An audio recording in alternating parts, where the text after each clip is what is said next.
All right, we're here with the 1982 Class S champions from Avon High School wrestling team, the first wrestling team in Avon history to win a state championship.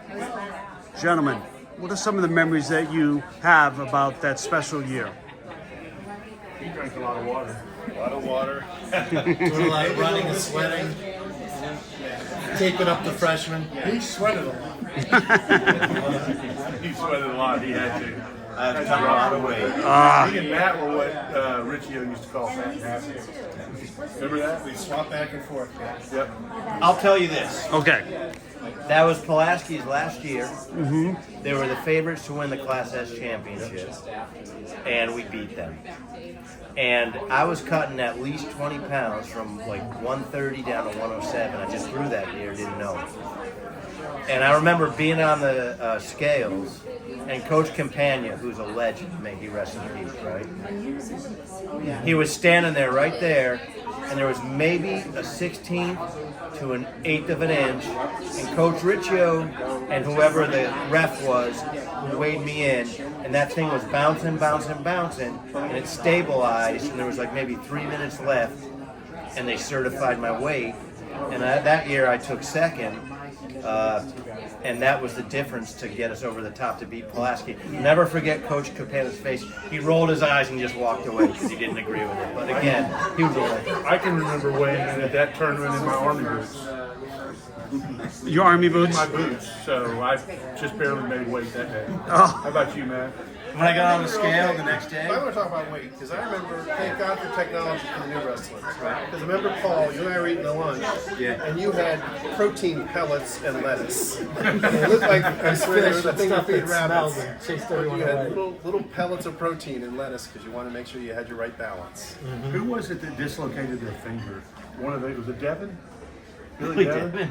So he dislocated his finger in the tournament, and unbeknownst to anybody but the two coaches, I had a broken collarbone. And Lukasiewicz was yelling at Devin, "You got that finger? And Lohman's got a broken collarbone."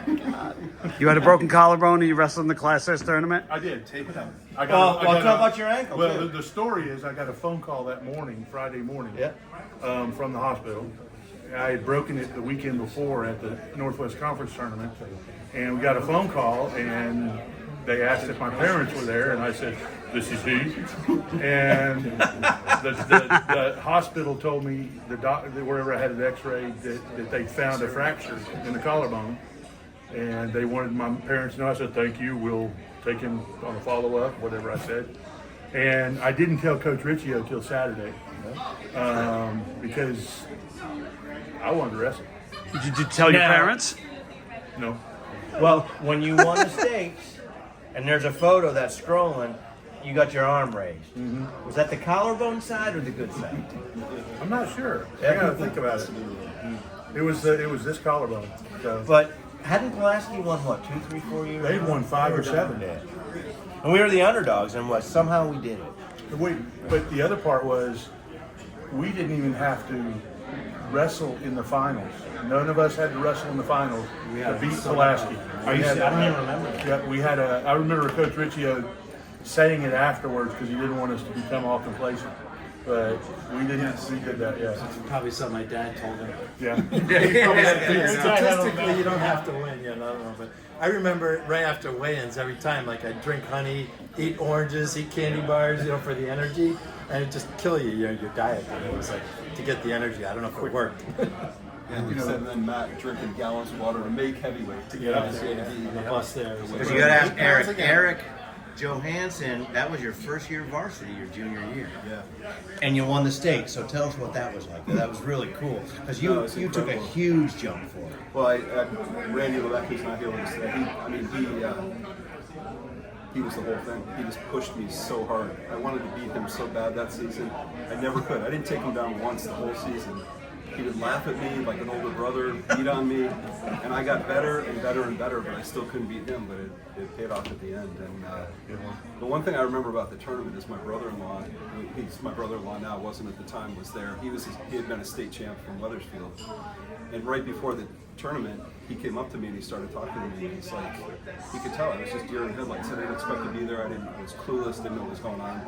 He started talking to me, I wouldn't respond, so he slapped me across the face and almost knocked me on the ground. And I got up and all angry. I'm like, what are you doing? He's like, you're in the state championship. You need to focus. And He was the man. it brought me up. Yeah, he did. Well, I got to tell you, we probably wouldn't have gotten anywhere without Coach Riccio, who's down in Florida right now, and Coach Lukasiewicz, God bless, God rest his soul. And they both had storied careers, but it was a transition year for them. And I think we can all agree we weren't expected to really do anything that year. So we got to throw in Stump, because we were just talking about it. He was brutal. We had to do 100 push-ups, sit-ups, jumping jacks before practice started. And then Riccio came in with all that finesse. And he had a style. That really does say it. That's what, Combination of those we two had this coaches. this base, and then he kind of brought on some extra moves. I mean, the week before the state tournament, he taught me a move that I used to be able to win tournament, 4-point move. And, Yeah, get on style. Learned it the week before. That was Yeah. Bill. And you're right, Jack Trumbull needs credit for what he put us through. And Stump, I was just Stump. showing, they didn't know this, but about a week into practice, we had a couple captains quit, and Paul McGuinness, myself, and Randy were voted in as captains. And in the words of Coach Trumbull, "We guys are fat, dumb, and happy." And I went downstairs and told Coach Riccio, I said, "Hey, how about I use Coach Trumbull's conditioning, and you just give me the practice for like 30 minutes, and then you come upstairs, and we're ready to go." And to his credit, he did that, and we had our conditioning level. So we got the best of Stump, and we got the best of Coach Riccio. And I think those two things combined put us over the top. And I'll tell you, to a T, I've talked with every one of these guys about our lives now, and every one of us in one part or another of our lives has had to dig deep to do something, whether it's military, law enforcement, military, renowned inspector of bridges. So we've all got something that we've done that we've had to dig into what wrestling has taught us. And then I want to share this with Coach Lukasiewicz because he's passed on. And Stump and Riccio are still with us. My junior year in high school, I'm cutting a ton of weight. And I was in his English class. And Coach pulled me aside. And he said, "David, if you put 20% of the effort into your academics that you did into wrestling, you'd be the valedictorian." And I looked at him and I said, "Well, why do I want to do that? I just like to wrestle." But I do want to say, and may he rest in peace, the rest of my life, college, military schools, etc., I heard that in my head, and I went on and balanced academics with sports, and that was because of Coach Luke, the greatest encourager ever. And that little thing he whispered in my showed up to my wedding. He stayed in touch with me the rest of my life. And you know, the guy that I leaned on the least for wrestling technique was a man that turned out to be the biggest influence in my life. And that's just amazing, and that's what coaches do. And I don't even know how to phrase that past that, but that word I've heard in every school I ever went to, every academic challenge. I heard Coach Luke in the background, and I rose to what he said. And that's because I did. So one more key thing. As good as the team is, it all comes down to who you wrestle with, who you practice with, who you train with. So Randy Levesque is like, for me, he was my guy. He's the one, he took me from nothing to actually winning and kind of figuring out what to do. Phil Foster's not here today. Right? Another guy that just took it with us. We've dueled it out for a whole other year after that year. Right? But that's the kind of thing that makes the team what it is, because they're all that good. So you're like the guy that just shows up, and everybody's already been doing it for years. I'm a walk-on. I'm nobody. But they were all had legacies. They had careers in wrestling, and that's what makes it. When you're part of that, it does. To your point, though, it changes you. You know you can do a lot more in your life than anything everybody expected of you, because you know how much further you can push yourself. And it's never about quitting. We talked about that too. Nothing you run into that was hard. It's never about quitting. It was all about, all right, what do I got to do to win now? How deeper do I have to go to figure this out to win? And that's the difference. And I think that makes a big deal with all of us and how well it's turned out. All right, Rich, your junior year, where did you finish in the States? 5th. Your senior year, where did you finish? not the outstanding wrestler. By 2 votes. But I would tell you, our senior year, Rich Hernandez was the best wrestler on the team. And the joke he references, he wrote in my yearbook, I got the OW, he said by 2 votes. But Rich was the best, most dominant wrestler and improved the most from junior to senior. I asked him earlier, he went to 4 wrestling camps that summer, and he came in and he was a wrecking machine and was really part of the 1983 dominant team. But Rich improved the most. And that's what wrestling does. He got fired up, he went to 4 camps. And didn't you also place in New England that year? No, I took second year when I was about it. That's the end of it. I got to prep school. But the whole thing there is again about the same team. Yeah. Right? I learned how to lose weight from you. Yeah. And how to train the snot out, recommend right? those Well, lessons. but that's the way. That's the whole point. You learn from everybody else what to do and how to take it to the next level. You two guys don't even realize when I went to prep school, all of a sudden I'm the 190 pounder. I weigh 155, so I'm like, hey, life is great. I know exactly how these guys live. Right? I mean, it was just a different kind of setup. But I was totally prepared for it because of that. I mean, you and I wrestled the same thing at our prep schools.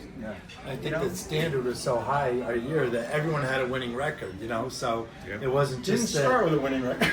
Well, I mean, every wrestler individually had a 500 or better, but yeah, we finished 17-1-1, right? Yep. So it was because everyone contributed, and yeah, everyone knew that.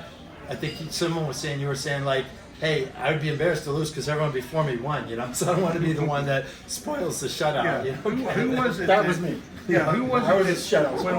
When we wrestled Bacon, it was 70-0. There was one person that didn't pin. Who was that? We need to go look at that. Chastise for that. We got this book. Well, We look didn't it get our up. 72-0. It was 7. Yeah, we got to find out who the culprit Summers. was. A major Summers. decision somebody had. Right? But that's a I big think it was part. Hernandez. No. Listen, I'll be straight up, right? One day I lost 3 matches in the same. We had one of our tournaments at the school, and I lost 3 matches in the same day. I'm out in the parking lot, a little upset. I lost. My dad comes out and goes, "Why are you crying?" He goes, "I got lost." He goes, "What'd you do to deserve to win?" I go, "I went to practice." He goes, "So the other guy. What'd you do that was extra?" And I'm like, Well, Matt and I used and to after beat the crap out that, of each deserving other. to win became the mantra. What did you do to deserve to win? And every time after that, you get on the mat, you make sure you deserve to win first. And then you take it to them. And it's that quiet calm that comes with it. I mean, you gotta look at this team. This team just walked out and destroyed people. As a team. I mean, it's pretty impressive. It was a team. And it was a momentum thing. We built. Momentum. I loved about wrestling is, it's so individual when you're out there, but you always felt the team was there. Like you felt the strength. Gosh, well, I got knocked out. You guys are getting me all motivated. Adam Let's go. Sandler moment. We are. That one team we lost to, we need a rematch. Let's go. All of That was Hall High. All right, think we can get it back in shape? It's time to eat, I believe. Yeah, we don't have to make weight, so let's go eat.